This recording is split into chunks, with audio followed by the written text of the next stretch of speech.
Hello students, my name is Manisha and I am your zoology educator. आज हम लोग बेटा एक बहुत इंपॉर्टेंट टॉपिक समझने वाले हैं बायोटेक्नोलॉजी प्रिंसिपल एंड प्रोसेसेस से, जो कि है जेल इलेक्ट्रोफोरेसिस। तो चलो स्टार्ट करते हैं। देखो, जेल इलेक्ट्रोफोरेसिस समझने से पहले बेटा आपको एक चीज समझनी होगी, जो कि है इलेक्ट्रोफोरेसिस क्या होता है। ठीक है, what is the meaning of electrophoresis, इसका मीनिंग क्या होता है, तब आप जेल इलेक्ट्रोफोरेसिस समझ पाओगे। इस टेक्निक का यूज क्या होता है, हम किस तरीके से इसको परफॉर्म करते हैं, ये सारे क्वेश्चंस का आंसर आज आपको इस वीडियो में मिलने वाला है। तो ध्यान से सुनिएगा।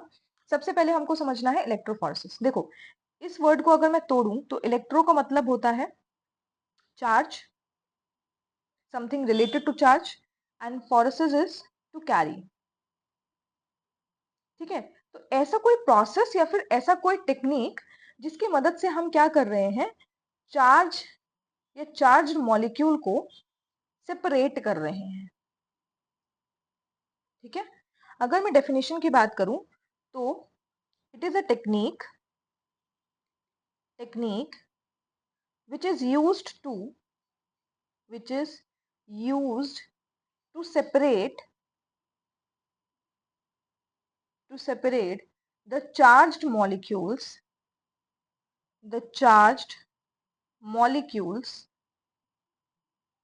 और बायोमोलिक्यूल्स भी बोल सकते हैं इसको हम, बायोमोलिक्यूल्स फ्रॉम द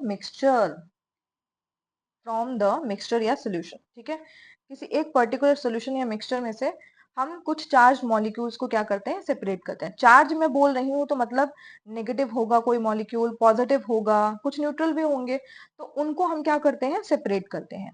अब इसमें चार्ज मॉलिक्यूल कौन से हैं जो हम सेपरेट करते हैं?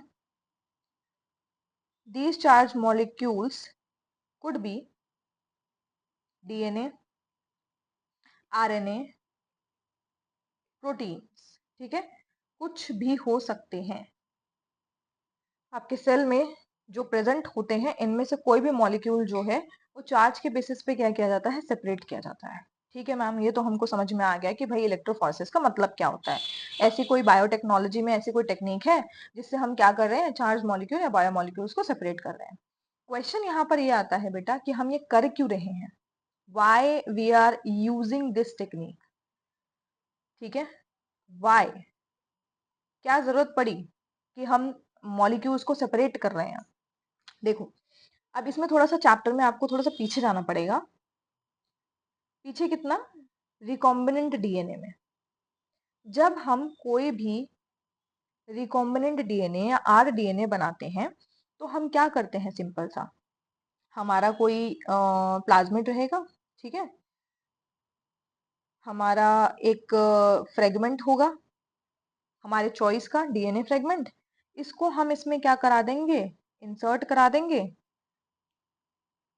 इसको हम क्या करेंगे, इस पर्टिकुलर प्लाज्मिड में इंसर्ट करा देंगे और हमारे पास एक ऐसा डीएनए बनकर तैयार हो जाएगा जो कि कैसा है, रिकॉम्बिनेंट डीएनए है।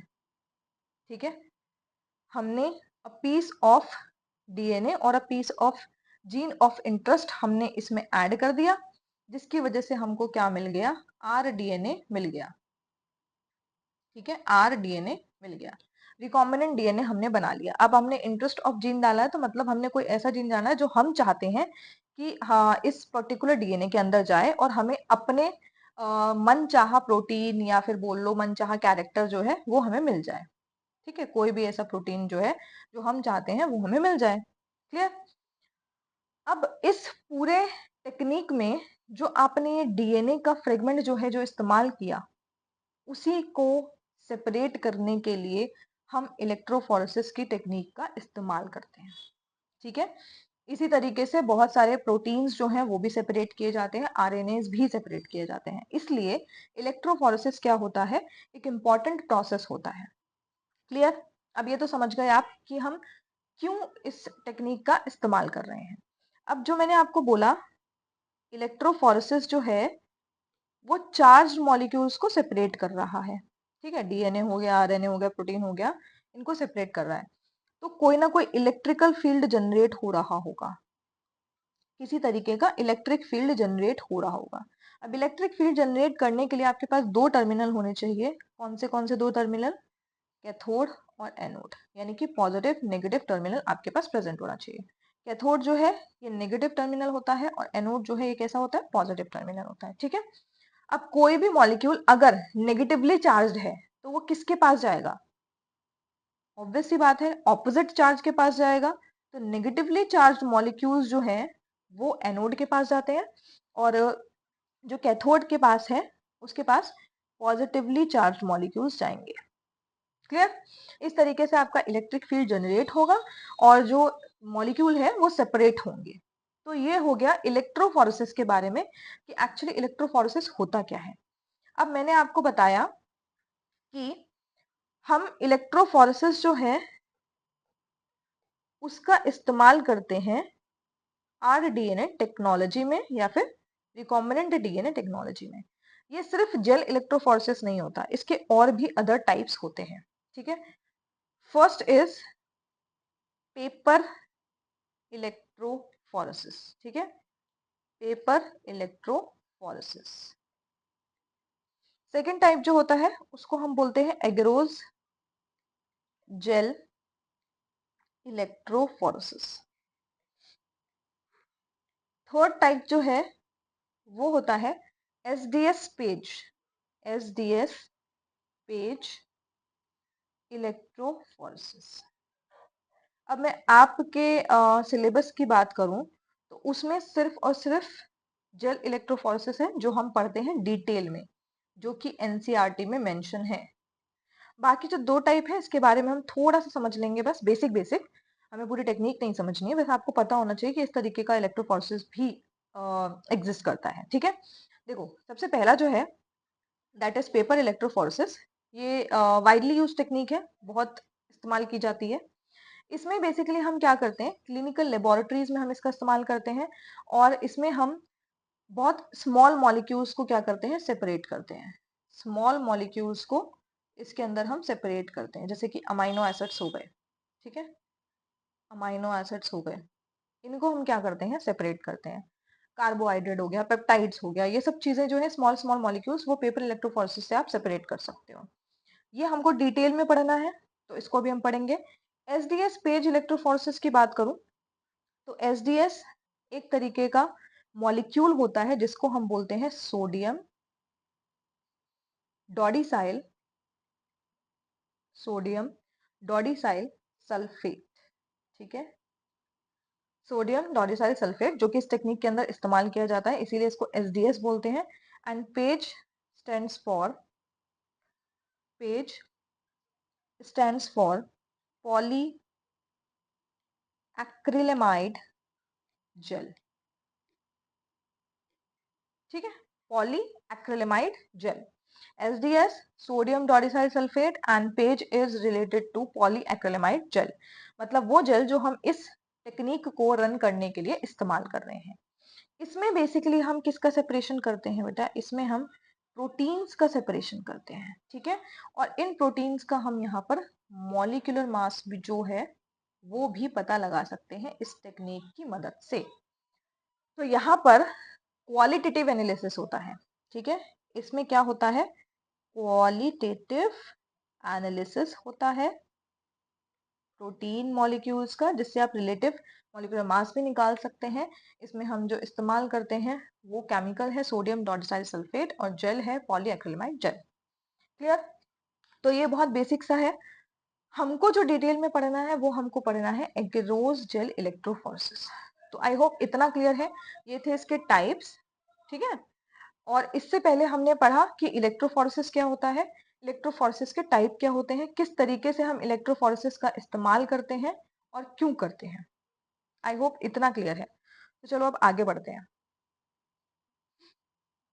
ये जो आपको दिख रहा है ना स्क्रीन पे, यही है जेल इलेक्ट्रोफोरेसिस। इस तरीके का एक इंस्ट्रूमेंट होता है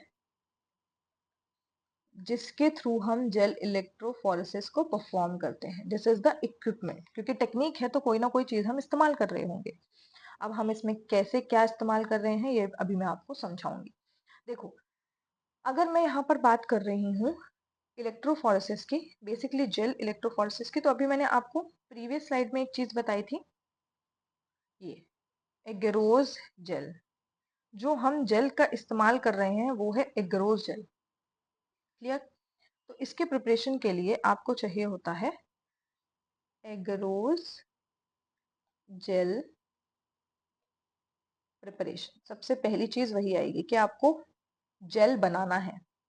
अब इस जेल को बनाने के लिए आप सिंपल सी चीज याद रखो, आपने कभी अगर घर में जेली बनाई हो या जेलेटिन बनाई हो, उसी तरीके का पूरा प्रोसेस होता है।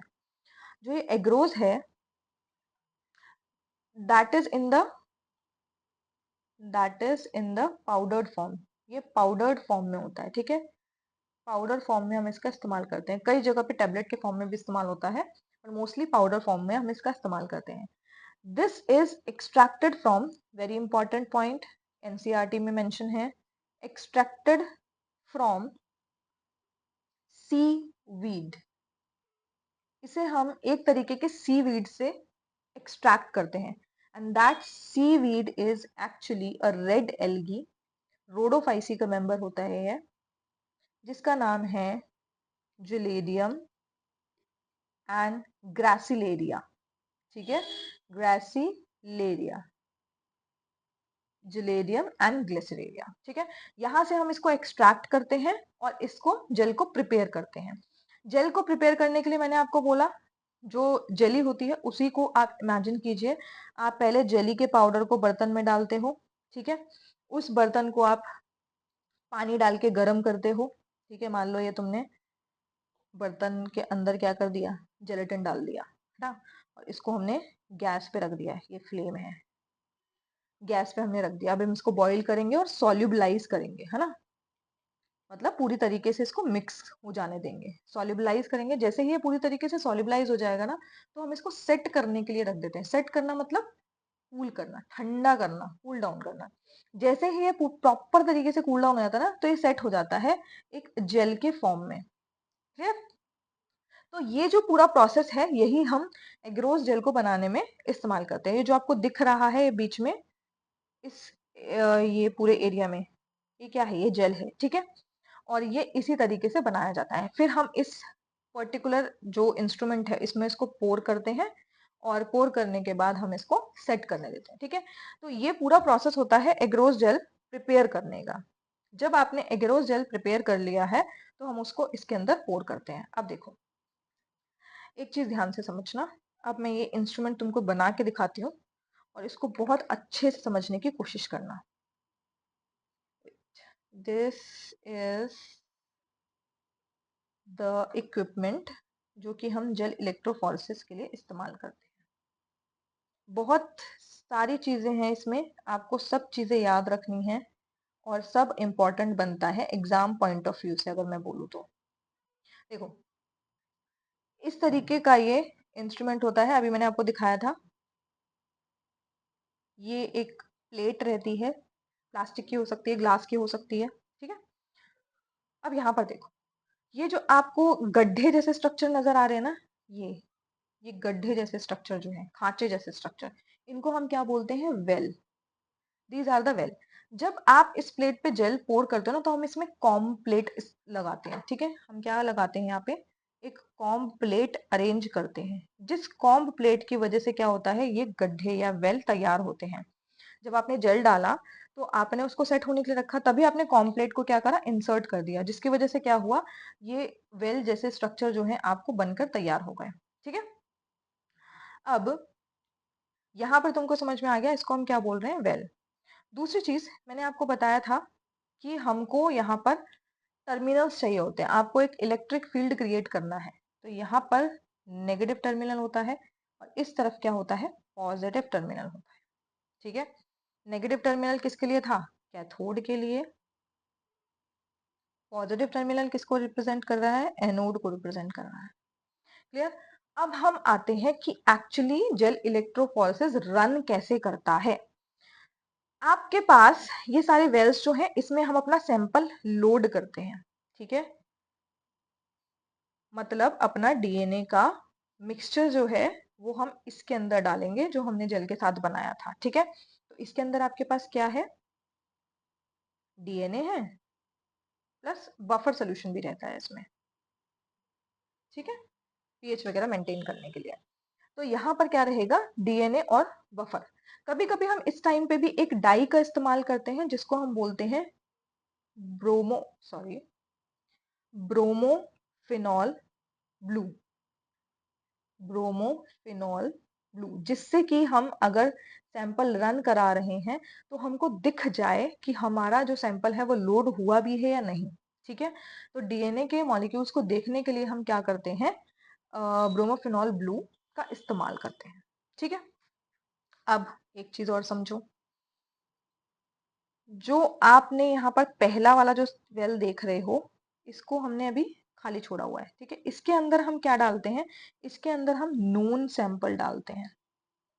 मतलब ऐसा सैंपल जिसमें हमको क्या है, पता है कि हम क्या कर रहे हैं, हम डीएनए के फ्रेगमेंट्स को सेपरेट करने वाले हैं। ठीक है तो ये है DNA ladder, it is known as DNA ladder. इसमें साइज हमें पहले से पता होता है हर एक फ्रेगमेंट का। मान लो ये सबसे छोटा वाला जो दिख रहा है, this is going to be 50 base pairs. ठीक है, मान लो ये 50 बेस पेयर्स का है। जो ऊपर वाला आपको दिख रहा है ये लगभग 1000 बेस पेयर्स का है। क्लियर, तो अब यहाँ पर जो आके रुकेगा मुझे पता होगा। ठीक है, 50 हो गया, यहाँ पर आप 100 कर लो। ठीक है, इस तरीके से, और ऐसी तरीके से यहाँ पे, मतलब जो सबसे छोटा वाला होगा वो मेरे को 50 का मिलेगा, और सबसे बड़ा वाला जो मिलेगा मेरे को डीएनए फ्रेगमेंट, वो 1000 का मिलेगा। ठीक है, तो ये हम पहले से नोन सैंपल डालते हैं जिससे कि हमें पता चल जाए कि साइज क्या है। ओके, अब आपने यहाँ पर अपना सैंपल लोड कर दिया। यहाँ पर पूरा जेल भरा हुआ था। कौन सा जेल था ये, एगेरोस जेल था ये। और एगेरोस जेल जो है वो हम लगभग 1 से 3% का इस्तेमाल करते हैं। ठीक है, अब एक चीज समझो, इस एगेरोस जेल की जो कंसंट्रेशन है, ठीक है, कंसंट्रेशन जो है वो डिसाइड करती है कि पोर का साइज कितना होगा। मतलब कंसंट्रेशन में ज्यादा करूं तो जो पोर साइज है वो कैसा हो जाएगा, कम हो जाएगा।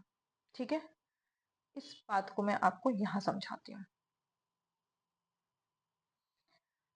एगरोस जेल जो है, मैंने बोला उसका अगर मैं कंसंट्रेशन कैसा कर रही हूँ, ज्यादा बढ़ा रही हूँ, तो पोर साइज जो है वो कैसा हो जाएगा, छोटा हो जाएगा या कम हो जाएगा। देखो एग्रोस जो है ये एक तरीके का पॉलीसेकेराइड है जो कि लीनियर पॉलीसेकेराइड होता है। जब हम इसको मिक्स करते हैं ना तो ये ऐसे क्रिस क्रॉस पोर, या बोल सकते हो छोटे छोटे होल्स बना लेता है, जिसमें आपका डीएनए फ्रेगमेंट एक्चुअली फंसता है या जिसके थ्रू वो जाता है। ठीक है, तो जितना छोटा पोर साइज होगा ना उतना ही स्मॉलर फ्रेगमेंट जो है वो आपको मिलेगा। मैंने क्या बोला, जितना आपका छोटा पोर साइज होगा, मतलब जितना कम पोर साइज उतना ही छोटा क्या रहेगा, डीएनए फ्रेगमेंट रहेगा। जितना बड़ा पोर साइज जितना लार्ज होगा उतना ही डीएनए फ्रेगमेंट लार्ज होगा, मतलब उतना ही बड़ा डीएनए फ्रेगमेंट वहां से पास ऑन हो पाएगा। ठीक है, समझ में आया। तो कंसंट्रेशन एक बहुत इंपॉर्टेंट रोल प्ले करता है डीएनए फ्रेगमेंट्स के सेपरेशन के लिए। क्लियर, अगर आपको सेपरेट कराना है तो आपको कंसंट्रेशन का ध्यान रखना होता है कि एग्रोस जेल का जो कंसंट्रेशन है वो किस तरीके का है। तो यहाँ पर ये चीज आपको समझ में आ गई होगी। क्लियर, कंसंट्रेशन को अगर मैं बहुत बेसिक तरीके से बोलूं तो गाढ़ापन भी बोल सकते हो उसको। ठीक है, डेंसिटी भी बोल सकते हो कि डेंसिटी जितनी ज्यादा है उसका पोर साइज उतना ही कम हो जाएगा। ठीक है, अब आपने क्या किया, अपना सैंपल डाल दिया और हमने उसको इलेक्ट्रिक चार्ज प्रोवाइड कर दिया। अब मेन क्वेश्चन ये आता है कि जो डीएनए है वो किस तरफ जाएगा, एनोड की तरफ या कैथोड की तरफ। तो देखो, DNA is a negatively charged molecule. Naturally ये कैसा होता है, नेगेटिवली चार्ज्ड मॉलिक्यूल होता है। तो ये कहाँ की तरफ रन करेगा, ये एनोड की तरफ रन करेगा, क्योंकि वो कैसा है, पॉजिटिवली चार्ज है। तो ये इस तरीके से क्या करेगा, रन करना स्टार्ट करेगा। ठीक है, अब मैं जो ये बना रही हूँ, ये लाइंस जो बना रही हूँ इसको हम बोलते हैं बेटा बैंड्स, और यही हमें नजर आते हैं रन करते हुए। सैंपल रन जो होता है वो ये बैंड्स ही नजर आते हैं। अब ये कोई एक सिंगल डीएनए का मॉलिक्यूल नहीं है, ये सेम साइज के कई सारे फ्रेगमेंट्स हैं जो आपस में जुड़ गए हैं और हमें दिख रहे हैं इस तरीके से, ठीक है। तो इसमें हम क्या कर रहे हैं, सैंपल हमने रन कराया, आपने इलेक्ट्रिक फील्ड प्रोवाइड कर दिया, नेगेटिव चार्ज पॉजिटिव चार्ज हमको मिल गया, और डीएनए के सैंपल ने रन करना स्टार्ट कर दिया, और ये किस तरफ जाएगा, एनोड की तरफ जाएगा, ठीक है। इतना क्लियर है। तो ये सारी चीजें हमने कर ली, ठीक है, इतना समझ में आया। अब देखो, जो ये पूरा प्रोसेस जो हुआ, डीएनए नेगेटिवली चार्ज था जो कि एनोड की तरफ मूव करना स्टार्ट हो गया, और ये प्रोसेस जो है वो चालू हो गया, ठीक है। अब बात आती है जो डीएनए फ्रेगमेंट है वो हमें किस तरीके से दिखेंगे, या हम उसको किस तरीके से एक्सट्रैक्ट करेंगे, ठीक है। तो डीएनए फ्रेगमेंट जो है उसको देखने के लिए, टू सी, हम लोग एक डाई का इस्तेमाल करते हैं, and that dye is ethidium bromide, ठीक है। इथिडियम ब्रोमाइड, जिसको हम क्या बोलते हैं, ETBr, ETBr भी बोलते हैं। अब सिर्फ इथिडियम ब्रोमाइड की मदद से हम इसको पूरी तरीके से नहीं देख सकते, इसके लिए हमें यूवी रेडिएशंस का भी इस्तेमाल करना होता है, या यूवी लाइट का भी इस्तेमाल करना होता है, ठीक है। अल्ट्रावायलेट रेस की प्रेजेंस में जो इथिडियम ब्रोमाइड है ये ग्लो करेगा, और हमको कुछ ऑरेंज कलर के बैंड्स जो हैं वो नजर आने लगेंगे, ऑरेंज कलर्ड बैंड्स जो हैं वो हमें दिखने लगेंगे। तो देखो अब ये वाला डायग्राम देखो अब, ठीक है। ये आपके पास क्या था, नोन लैडर है, ये हमारा डीएनए लैडर जिसमें हमने बेस पेयर्स जो है पहले से अपने साइज के अकॉर्डिंग रखे हुए हैं, ठीक है। तो अब ये जो आया है, मान लो ये फर्स्ट वेल में जो आया है ये लगभग लगभग 400 से कुछ ऊपर रहेगा, ठीक है। ये भी 400 से कुछ ऊपर का होगा, ये समथिंग 400 के नीचे होगा, मान लो 390 हो गया, 380 हो गया, ठीक है, इस तरीके का होगा। और ये भी कैसा होगा, इसी का होगा। तो ये लगभग सेम साइज के क्या हैं, ये डीएनए मॉलिक्यूल्स हैं। इसी तरीके से अगर आपको मान लो यहाँ पर कोई बैंड मिल रहा है तो वो 200 बेस पेयर्स का होगा, ठीक है। यहाँ पर कोई मिल रहा है तो 100 बेस पेयर्स का होगा, बीच में कहीं मिल रहा है तो 100 और 200 के बीच का होगा, क्लियर। तो इस तरीके के बैंड्स मिलते हैं। अब ये बैंड्स आप यहाँ पर देख सकते हो, देखो यहाँ पे 100 बेस पेयर्स का भी दे रखा है, 200 का है, 300 का है, 400 का है, 1500 का है, and there is 10,000 base pairs. तो इसमें हम कितने भी बेस पेयर्स का क्या कर सकते हैं, लगभग 10,000 बेस पेयर का हम क्या कर सकते हैं, डीएनए फ्रेगमेंट जो है वो सेपरेट कर सकते हैं, ठीक है। डीएनए फ्रेगमेंट्स को हम इस तरीके से क्या कर सकते हैं, सेपरेट कर सकते हैं। अब मान लीजिए मेरे को ये दिखना स्टार्ट हो गए, ठीक है। अब ये जो दिख रहे हैं मुझे इसको बाहर भी निकालना होगा, या एक्सट्रैक्ट करना होगा, ठीक है। अगर मुझे एक्सट्रैक्ट करना है तो मैं क्या करूंगी, इसको अब सैंपल से बाहर की तरफ निकाल लूंगी, और इस बाहर डीएनए फ्रेगमेंट को निकालने को या फिर एक्सट्रैक्ट करने को हम क्या बोलते हैं, इल्यूशन, इल्यूशन, ठीक है। Evolution, evolution is the process by which we can extract the desired DNA fragment from the gel, ठीक है। तो अब हम जेल में से क्या करेंगे, इसको रिमूव कर लेंगे। समझ आया हमने क्या किया, एक बार दोबारा से समझते हैं पूरे प्रोसेस को। इधर आओ। ये रहा आपका जेल इलेक्ट्रोफोरेसिस। इसमें हमने एक जेल को प्रिपेयर किया जो कि है एगरोस जेल, 1 to 3% होता है। जेल की डेंसिटी या कंसंट्रेशन जो है वो पोर साइज को डिसाइड करती है, और उस पोर साइज से डीएनए फ्रेगमेंट्स को सेपरेट करना आसान हो जाता है, ठीक है। तो वो हम इस पर्टिकुलर शीट के अंदर क्या करते हैं, प्लेस करते हैं जेल को।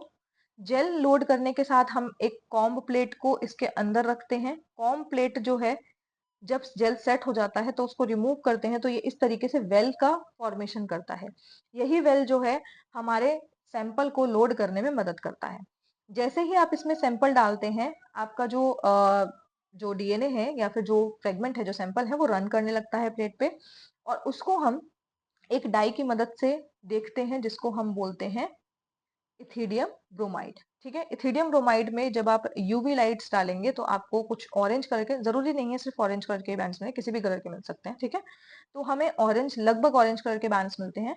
तो उसमें उसको हम क्या करते हैं, फिर एक्सट्रैक्ट कर लेते हैं, और इस एक्सट्रैक्ट के प्रोसेस को हम क्या बोलते हैं, इल्यूशन बोलते हैं। ठीक है, तो आई होप आप लोगों को ये सारी चीजें समझ में आई होंगी। डीएनए किस तरीके का मॉलिक्यूल है, नेगेटिवली चार्ज मॉलिक्यूल है। छोटी छोटी बातें हैं जो याद रखनी है, क्योंकि वही क्वेश्चंस के फॉर्म में आती है। अच्छा, अब अगर मैं आपसे पूछूं, what is the principle of gel electrophoresis, gel electrophoresis का प्रिंसिपल क्या है फिर, तो आप क्या जवाब देंगे मुझे? हमने पूरा प्रोसेस देखा, किस तरीके से डीएनए जो है, फ्रेगमेंट्स जो है वो सेपरेट हुए, और उसमें क्या क्या चीजों की जरूरत पड़ी।